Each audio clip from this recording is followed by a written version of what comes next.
Hello, I am doctor Sonal Kolte और मैं आप सभी का स्वागत करती हूँ coffee with doctor Sonal season 2। Season 1 में आपने हमें बहुत अप्रिशिएट किया और सीजन 2 भी हम आपके लिए लेके आए हैं भरपूर मनोरंजन के साथ। आज के जो गेस्ट हमारे साथ है उनकी भी जर्नी आम से लेके खास तक की है, बहुत सारी स्ट्रगल, और वो रिप्रेजेंट करते हैं आजकल के यंग जनरेशन को जो इंडिया से बाहर की कंट्री में हमारा नाम जो है वो रोशन कर रहे हैं। एजुकेशन के लिए वो यहाँ से जा रहे हैं और वहीं सेटल हो रहे हैं। वहाँ का पॉपुलेशन, इंडियन पॉपुलेशन यूरोप में, जैसे कि पहले माना जाता था कि यूरोपियन कंट्रीज में इंडियंस इतने नहीं है, यूएस में है या कनाडा में है या ऑस्ट्रेलिया में है, लेकिन यूरोपियन कंट्रीज में जाना थोड़ा सा डिफिकल्ट था। तो आज की जो हमारी यंग माइंड है, जो बहुत सारे यंग माइंड्स को ट्रेन करती है एआई, चैट जीपीटी और क्या क्या टेक्नोलॉजी के साथ, बहुत सारे फीमेल को टेक्नोलॉजी पढ़ाती है या सिखाती है या मेंटोर करती है। बहुत सारे उनको अवार्ड्स मिले हैं।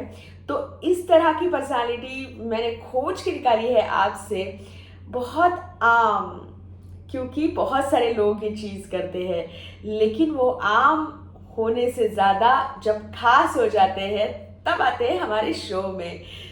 वेलकम टू जीवंतिका लिंगलवार, जो कि डबलिन में आयरलैंड की कैपिटल है, वहाँ से बिलोंग करती है। Rising star award, women empowerment के लिए बहुत सारा काम करती है, बहुत सारे अवार्ड्स मिले में, तो list of awards are there. Magazine में वो फीचर हो चुकी है। 6000 फीमेल्स की एक कम्युनिटी वो रन कर रही है। Coffee chat with Jeevantika was the channel, podcaster है और बहुत सारी चीज़ें कर रही है। माइक्रोसॉफ्ट क्लाउड में वो काम करती है। तो चलिए उनकी जो जर्नी है उन्हीं के साथ डिस्कस करते हैं और उन्हीं से hello Jeevantika, welcome to the show. कैसा लग रहा है आपको इंडिया में आके, गर्मियों में, नागपुर की गर्मी में? ये क्वेश्चन बड़ा अच्छा था। Thank you first of all doctor Sonal, मुझे यहाँ बुलाने के लिए। I am very very happy to be here.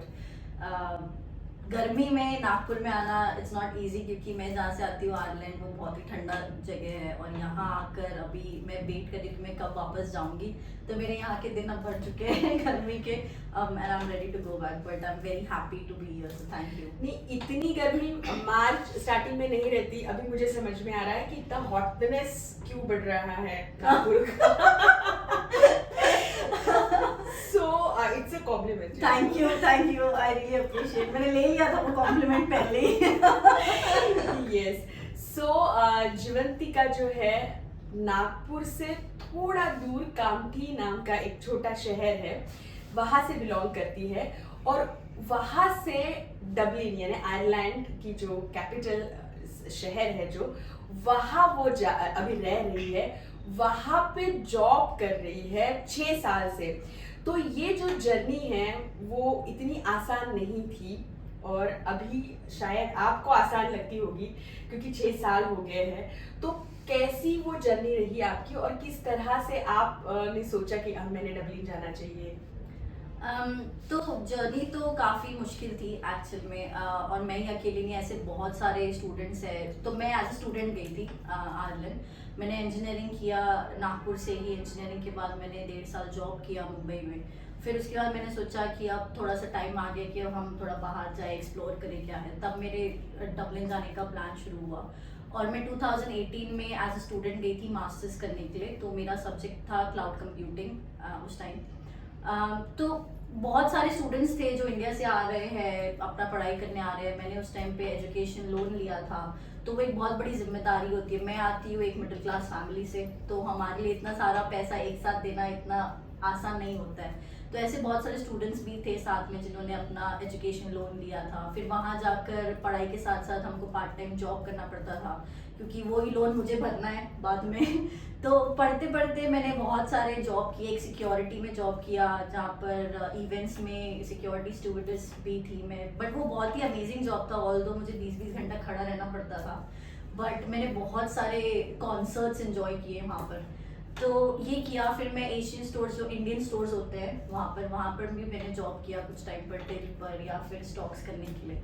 सो थोड़ा समय स्ट्रगलफुल था जब तक मेरी पढ़ाई नहीं होगी, जब तक मैंने लोन नहीं भर दिया। So it was very struggle because मैंने बहुत सारे जॉब मल्टीपल टाइम पे किए हुए हैं। उसके बाद मुझे जॉब लगा एक, it was a full time job. तो तब से फिर मेरा करियर जर्नी स्टार्ट हुआ था, और तब से अभी तक के इट हैज़ बीन वंडरफुल। मतलब आयरलैंड से कोई शिकायत नहीं है कि आयरलैंड ने मुझे अभी तक सक्सेस ही दिखाया है, टच। सो यही चीज जब इंडिया में होती है कि एक फीमेल या एक गर्ल जब इस तरह जॉब करती है फॉर अर्निंग, तो हम उसको उस तरीके से नहीं लेते। तो ये किस तरह से लेते हैं आप कि इंडिया और या वेस्टर्न कोई भी कंट्री, क्योंकि वहाँ पे कोई भी काम छोटा या बड़ा नहीं समझते, और हमें भी बचपन से ये चीज सिखाई जाती है कि कोई भी काम बड़ा या छोटा होता नहीं है, लेकिन फिर भी हम उसे अडॉप्ट नहीं कर पाते हैं। तो इस बारे में क्या आपका ख्याल है? तो मेरे ख्याल से कल्चर बहुत बड़ा डिफरेंस करता है। जैसे हमारा जो इंडियन कल्चर है उसमें अगर आज मैं लोगों को जाकर बताऊंगी कि मैं बार में बारटेंडर हूँ, तो यहाँ लोग मुझे अच्छी नज़र से नहीं देखेंगे, बोलेंगे ये लड़की बार में कैसे जॉब कर रही है।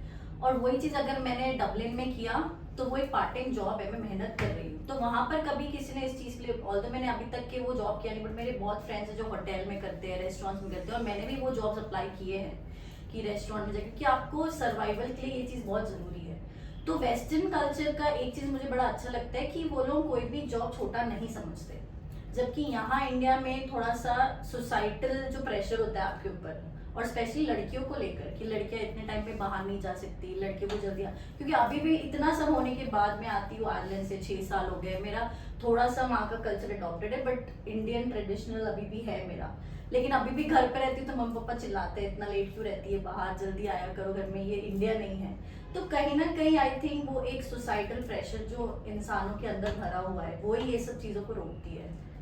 Even the safety issues again, हम हमेशा इस बारे में बहुत, जैसे निर्भया या इस तरह के कुछ चीजें हो जाती है, तो हर बार वो क्वेश्चन मार्क रहता है कि अगर हम इसीलिए शायद हमारे पेरेंट्स डरते हैं कि वो रात को घूम रहे हैं तो उतना सेफ है कि नहीं है इंडिया में।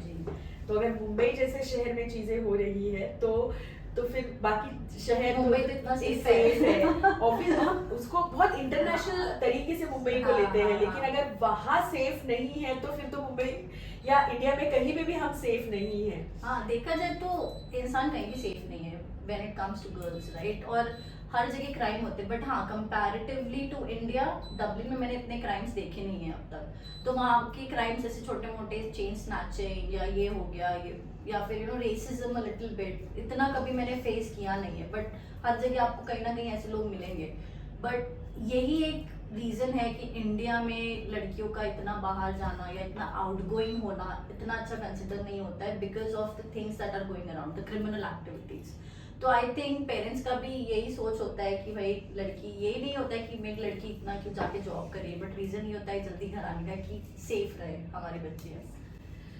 सो यहाँ भी अगर एक शहर से दूसरे शहर लड़कियों को भेजने की या इवन ससुराल भेजने की भी जब नौबत आती है, तो बहुत सारी चीज़ों को देखा जाता है कि चीज़ें ठीक जाएगी कि नहीं, वहाँ पे सरवाइव प्रॉपर तरीके से कर पाएगी कि नहीं, वहाँ का एटमॉस्फेयर, वहाँ का कल्चर, वहाँ के लोग वहाँ एडजस्ट हो पाएंगे कि नहीं। और ये सब जब आप अकेले जाते हो और विथ फाइनेंशियल थिंग्स, वो बहुत ज़्यादा अप्रिशिएबल है। मुझे बड़ा अच्छा लगता है क्योंकि मैं कभी इस तरह से गई नहीं हूँ, बट ये कल्चरल, और जब आप बाहर जाते हैं तो आप आपके कल्चर के साथ दूसरा एक कल्चर भी अडॉप्ट करते हो, तो वहाँ की क्या ऐसी चीज़ें आपको बहुत अच्छी लगी, जैसे फूड का कल्चर है या उनका कोई कल्चर है, जैसे मुझे ज़्यादा पता नहीं, तो वहाँ से आपको क्या पसंद आया बहुत? तो आपने फूड की बात करी, आई थिंक इंडिया को फूड कल्चर में कोई बीट नहीं कर सकता। मैं इंडिया आती इतनी सारे ट्रिप्स इसलिए लेती हूँ कि आधे टाइम मुझे खाना अच्छा मिल जाता है। वहाँ का खाना मुझे इतना पसंद नहीं है, थोड़ा सा ब्लैंड होता है और स्वाद जो हम बोलते हैं ना वो नहीं है वहाँ के खाने में। लेकिन सबसे अच्छा मुझको ये लगता है कि बहुत सारी चीज़ें आयरिश जो लोग हैं वो हमारे इंडियन कल्चर से रेजोनेट करता है, क्योंकि वो लोग भी फैमिली ओरिएंटेड, हम लोग फैमिली को लेके बहुत प्रोटेक्टिव है और हमारे लिए फैमिली इतनी इंपॉर्टेंट है कि हम कोई भी हद तक फैमिली के जाते हैं। तो उन लोग में भी कहीं ना कहीं हमसे ज़्यादा नहीं है लेकिन हमारे से मिलता जुलता थोड़ा उनके लिए कल्चर है कि दे फैमिली इज़ वेरी इंपॉर्टेंट। दूसरा है वर्क कल्चर जो मुझे बहुत पसंद है क्योंकि आपको वर्क लाइफ बैलेंस मिलता है। सो मैं माइक्रोसॉफ्ट में जॉब करती हूँ as a cloud solution architect और अभी मुझे माइक्रोसॉफ्ट में 3 साल हो गए। बट उसके साथ साथ मैं खुद का एक नॉन प्रॉफिटेबल ऑर्गेनाइजेशन भी चलाती हूँ जिसका नाम है इंटरनेशनल वुमेन इन टेक। तो वो बेसिकली सिर्फ वुमेन के लिए है। सिर्फ नहीं बोलूँगी but it is a lot focusing on women, क्योंकि हम देखते आ रहे हैं कि IT is a male dominant industry. तो कैसे हम इंटरनेशनल वुमेन, मेरी जैसी जो वुमेन है जो आती है इतना पढ़ने के लिए या फिर कुछ और जॉब करने के लिए अपना घर छोड़ के, तो हम कैसे उनको सपोर्ट करें या कॉन्फिडेंस दे या बढ़ावा दे, वो सब मैं सपोर्ट करती हूँ। तो मेरे साथ अभी पूरे वर्ल्ड से 6,000 के ऊपर लोग जुड़े हैं, 6,000 प्लस वुमेन। और मैं खुद एक पॉडकास्ट चलाती हूँ जिसका नाम है दी अनप्लान्ड जर्नी। तो अनप्लान्ड जर्नी मेरी लाइफ के ऊपर बहुत ज़्यादा डिपेंडेंट है, मतलब वही नाम निकला है अनप्लान्ड जर्नी मेरे वजह से, क्योंकि मैंने आज तक जो भी किया वो बहुत ही अनप्लान्ड रहा है मेरी लाइफ में। और कुछ चीज़ें काम करी है, कुछ चीज़ें काम नहीं करी है, बट आई थिंक कहीं ना कहीं पॉजिटिविटी रह गई है।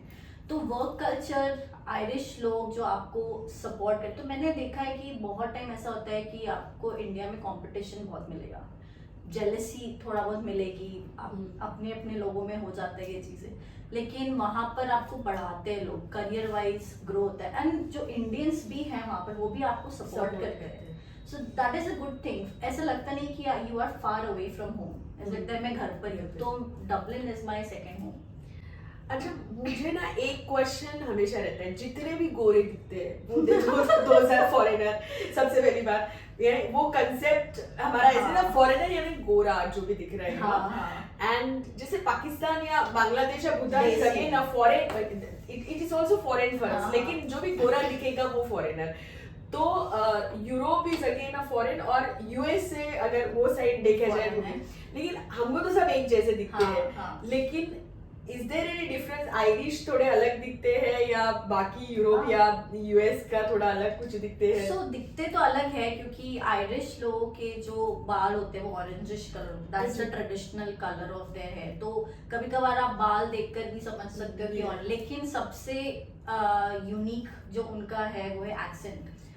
तो आयरलैंड में दे स्पीक इंग्लिश, जबकि उनकी खुद की ट्रेडिशनल लैंग्वेज है गेलिक, लेकिन मैंने देखा है कि people not usually use that language.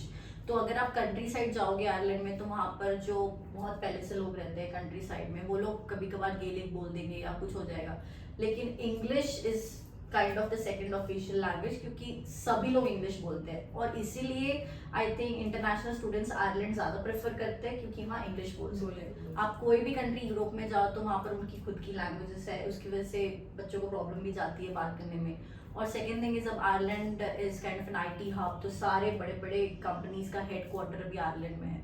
तो वो एक यूनिक पर्सपेक्टिव है कि अगर कोई आयरिश बंदा आपसे बात कर रहा है और आपको पता नहीं कि वो आयरलैंड से है कि नहीं, जैसे उसने उनका जो एक्सेंट है उसी से आप पहचान लोगे कि ये आयरिश बंदा। अच्छा, जैसे महाराष्ट्र लोगों की पूरनपोली, गुजरातियों का खमन ढोकला, पंजाबियों का बटर चिकन, पनीर बटर मसाला, साउथ इंडिया में इडली, तो इस आप ऑलमोस्ट यूरोप घूमे होंगे, तो स्विट्जरलैंड की कोई चीज़ हो या आयरलैंड की कोई हो या रेस्ट ऑफ द यूरोप में, तो ऐसा कुछ है कि वैसा ही है जैसा है? मतलब हर एक जगह का अलग अलग है, बट मोस्टली यूरोप में लोग पोर्क और बीफ ज़्यादा प्रेफर करते हैं। तो उनका सबसे टेस्टी मीट होता है पोर्क एंड बीफ। और आयरलैंड का सबसे ज़्यादा फेमस एंड ट्रेडिशनल फूड जो है वो है पोटैटोज, आलू। तो बहुत ज़्यादा आलू खाते हैं क्योंकि आलू का बहुत बड़ा फार्म है आयरलैंड में, आलू उधर से ही जाते हैं हर जगह। सो बीइंग लाइक अ पोटैटो कैपिटल वहाँ पर, तो वो लोग people they usually have potatoes in every of their meal.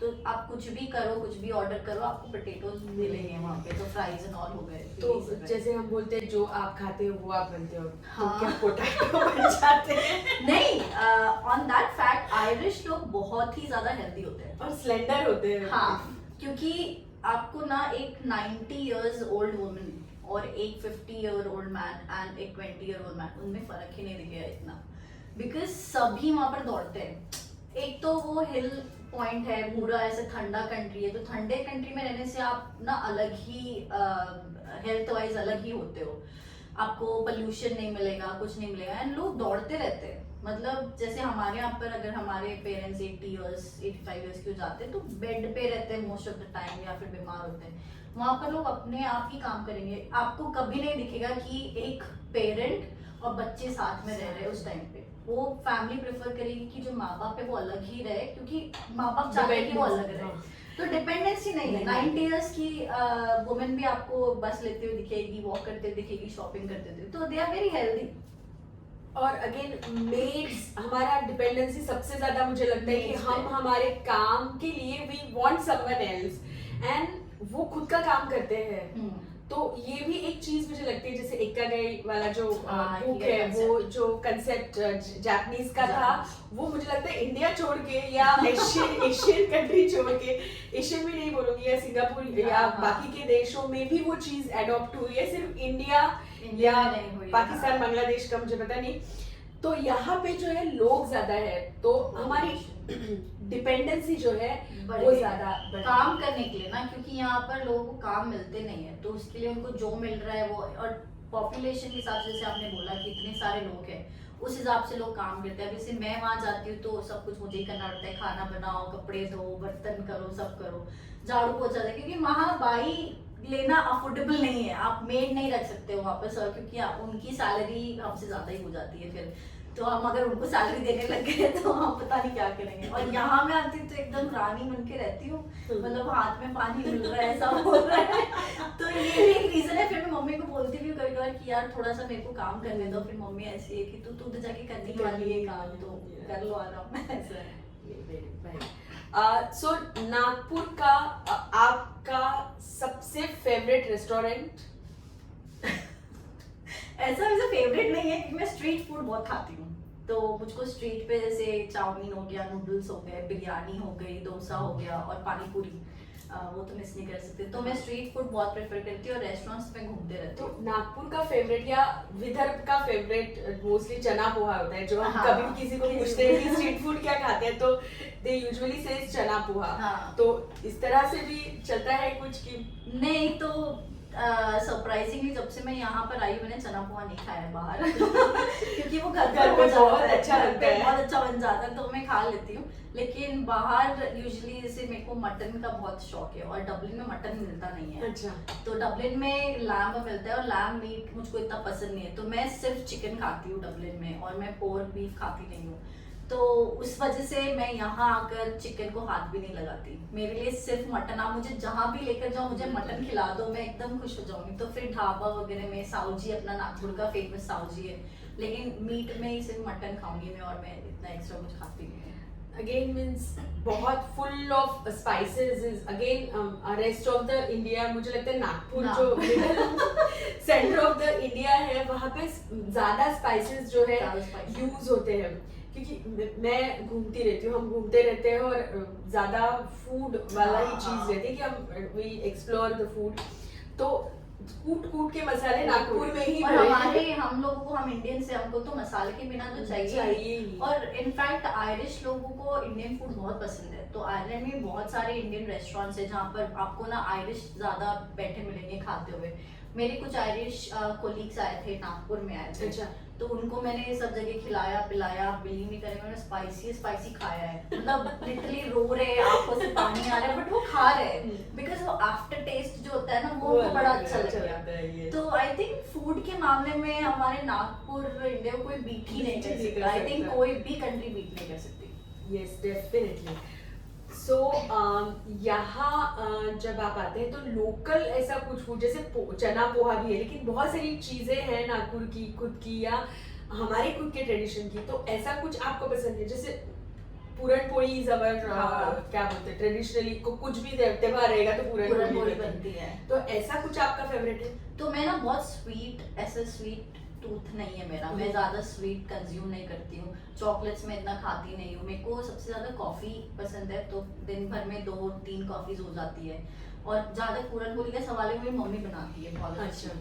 तो ऐसी चीजें जो मेरी मम्मी बना लेती है, मैं वो बाहर नहीं खा रही, क्योंकि मम्मी को पसंद है। मदर्स यानी फिर वो मम्मी का फेवरेट हाँ, वाला फिर चीज आ मम्मी जाता का, हाँ, है। तो मम्मी के मेरे ऐसे बहुत सारे डिश है कि आप बिलीव नहीं करेंगे, मैं सुबह आती हूँ तो मेरा फ्लाइट आता है सुबह 4 बजे, हमेशा जब मैं आती हूँ वापस, तो हमेशा 4 बजे बैंगन की रस्से वाली सब्जी बनी होती है, क्योंकि वो मेरी बहुत फेवरेट है। वो मराठी बैंगन करी होती है ना, वो बहुत, और हर बार का मम्मी बना के ही रखती है, और मैं सुबह 4 बजे आके वो चावल के साथ खाती हूँ। और चावल के साथ ही चावल के साथ ही टेस्टी पसंद लगता आता है। तो मैं सिर्फ वही खाती हूँ सुबह आके, और कुछ भी नहीं, मतलब मैं एयरपोर्ट में भी कुछ नहीं खाऊंगी, क्योंकि मुझको वो खाना होता है घर आके। तो ये ऐसी बहुत सी चीजें मम्मी की जो सिर्फ मैं उसके हाथ पे खाऊंगी, बाहर में इतना प्रेफर नहीं करती हूँ। आपके खुद के हाथ की कौन सी रेसिपी आपको पसंद है? बिरयानी। तो ये आप वहाँ पे भी बना लेते हैं? हाँ, तो मैं एक्चुअली फेमस हूँ वहाँ पे बिरयानी क्वीन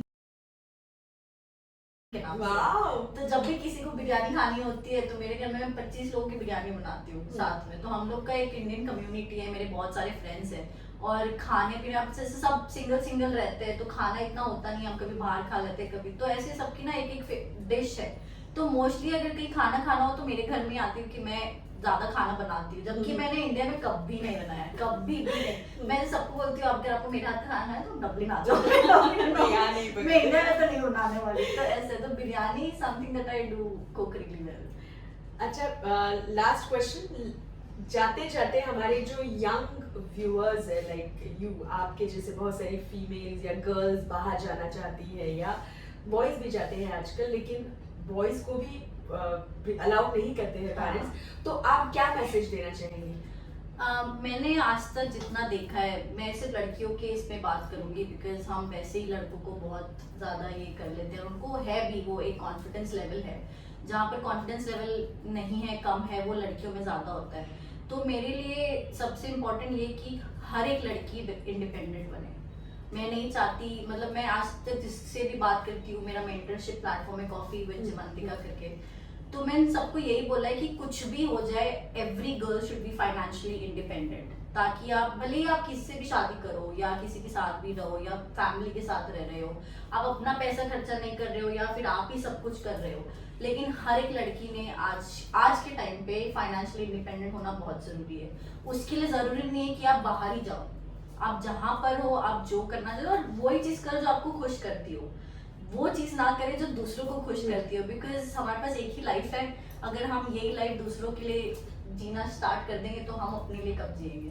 तो मेरे लिए वही है एक, और there is a phrase that I always use for everybody is I don't fear losing, I fear not trying.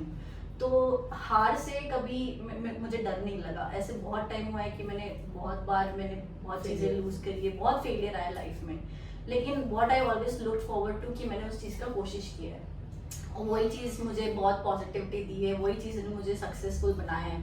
तो यही चीजें, आप फेलियर से डरो मत, बस कोशिश करते रहो, जहाँ पर मिलेगा सक्सेस वहाँ आपकी लाइन लगेगी। So, believing in yourself is the most important concept, and failure is a first step of success. It's a part of success. And अगर आप ट्राई ही नहीं करोगे या अटेम्प्ट ही नहीं करोगे या पार्टिसिपेट ही नहीं करोगे कहीं पे, तो आपको कैसे पता चलेगा? तो there is always 50% chance of winning every time. So वो 50% को हमें लेना चाहिए। लोग 1% भी लेते हैं ऑब्वियसली, तो हम तो हमारे पास तो 50% का वो स्कोप है। एंड बहुत सारी चीजें फीमेल्स को एम्पावर करना है। हम कल वुमेन्स डे मनाने वाले हैं, तो मुझे तो लगता है कि ऑलरेडी फीमेल्स आर एम्पावर्ड।